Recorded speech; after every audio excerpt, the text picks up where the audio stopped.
Assalamualaikum warahmatullahi wabarakatuh. Di sini saya akan menjelaskan tentang kurikulum.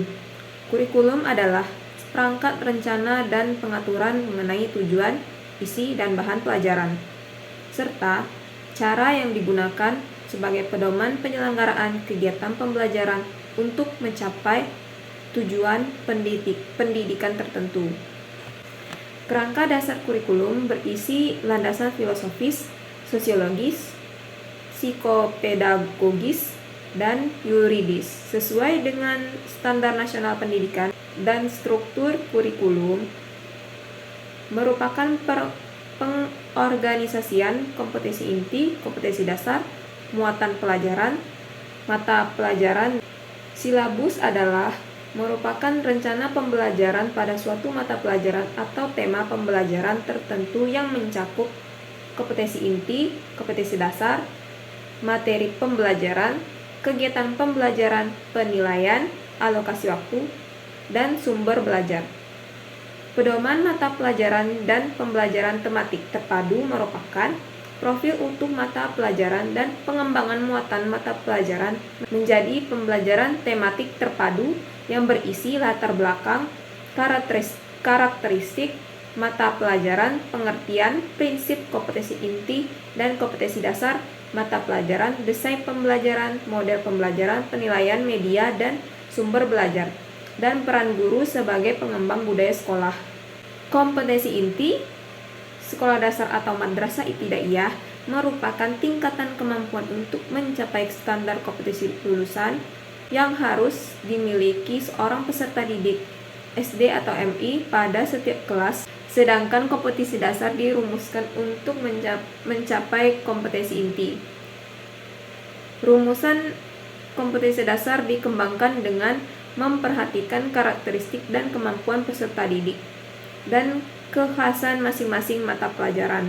Kompetensi dasar meliputi 4 kelompok sesuai dengan pengelompokan kompetensi inti.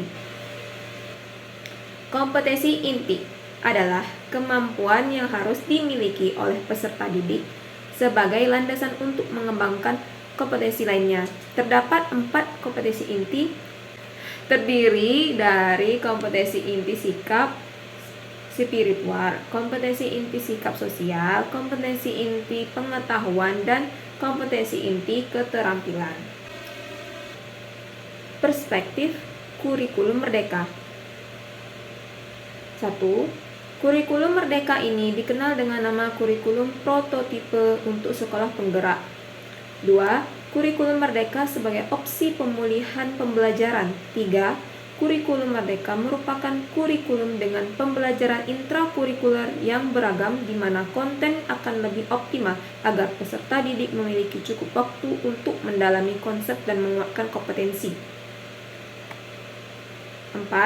Kurikulum merdeka adalah kurikulum yang bertujuan untuk mengasah minat dan bakat anak sejak dini dengan berfokus pada material esensial pengembangan karakter dan kompetensi peserta didik. 5. Kurikulum merdeka adalah kurikulum hasil kebijakan Kementerian Pendidikan, Kebudayaan, Riset, dan Teknologi sebagai opsi tambahan dalam rangka melakukan pemulihan pembelajaran selama 2022 sampai 2024. Kurikulum merdeka sebagai kurikulum operasional di satuan pendidikan. 1. Kurikulum operasional di satuan pendidikan memuat seluruh rencana proses belajar yang diselenggarakan di satuan pendidikan sebagai pedoman seluruh penyelenggaraan pembelajaran. Untuk menjadikannya bermakna, kurikulum operasional satuan pendidikan dikembangkan dengan sesuai konteks dan kebutuhan peserta didik dan satuan pendidikan. 2. Komponen dan kurikulum operasional ini disusun untuk membantu proses berpikir dan pengembangan pembelajaran di satuan pendidikan.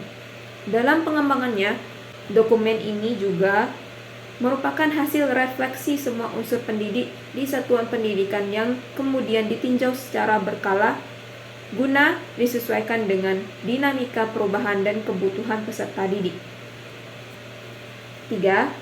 Kurikulum adalah seperangkat rencana dan pengaturan mengenai tujuan, isi, dan bahan pelajar serta cara yang digunakan sebagai pedoman penyelenggaraan kegiatan pembelajaran untuk mencapai tujuan pendidikan tertentu. Undang-Undang Sisdiknas 2003. Pemerintah pusat menetapkan kerangka dasar dan struktur kurikulum yang menjadi acuan untuk pengembangan kurikulum operasional satuan pendidikan. Intrakurikuler berisi muatan, mata pelajaran, dan muatan tambahan lainnya jika ada atau mulok. Untuk SMK, mata pelajaran dan konsentrasi disusun oleh satuan pendidikan bersama dunia kerja dan proyek penguatan profil Pancasila. Menjelaskan pengelola proyek yang mengacu pada profil pelajar Pancasila pada tahun ajaran tersebut. Untuk PAUD, proyek penguatan profil pelajar Pancasila disatukan dalam kegiatan pembelajaran, tidak terpisah dengan intrakurikuler dan ekstrakurikuler.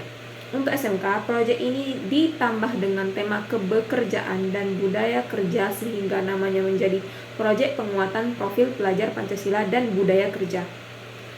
Struktur kurikulum merdeka pada pendidikan dasar dan pendidikan menengah dibagi menjadi dua, yaitu 1. Pembelajaran intrakurikuler, 2. Proyek penguatan pelajar Pancasila. 6 elemen proyek penguatan profil pelajar Pancasila. 1. Beriman bertakwa kepada Tuhan Yang Maha Esa. 2. Mandiri. 3. Bergotong royong. 4. Berkebinekaan global. 5. Bernalar kritis. 6. Kreatif. Sekian dari saya. Apabila ada kesalahan dalam penyampaian, saya mohon maaf. Saya akhiri dengan wabillahi taufiq wal hidayah. Wassalamualaikum warahmatullahi wabarakatuh.